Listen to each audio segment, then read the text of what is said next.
بہت ساری حقیقتیں ہیں. حضرت صلی اللہ علیہ وسلم کا کردار یہ ہے کہ آپ کی بیوی گھر کے اندر موجود ہے، اپنی سہیلی کے ساتھ کھیل رہی ہے، کسی کام میں لگی ہوئی ہے.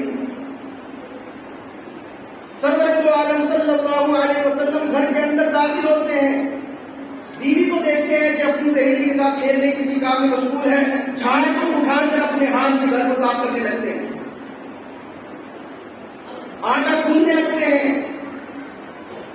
ایک بار بھی یہ نہیں کہا کہ گھر صفائی کر دو، جھاڑو لگا دو، آٹا گوندو نہیں، اپنے ہاتھ سے جھاڑو لگا رہے ہیں.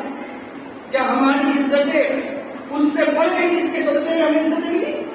فَلِلَّهِ الْعِزَّةُ وَلِرَسُولِهِ، عزت اللہ اور اس کے رسول کی ہے. وَلِلْمُؤْمِنِينَ، اس کے بعد اس کے صدقے میں مومنوں کی عزت ہے، ورنہ عزت نہیں.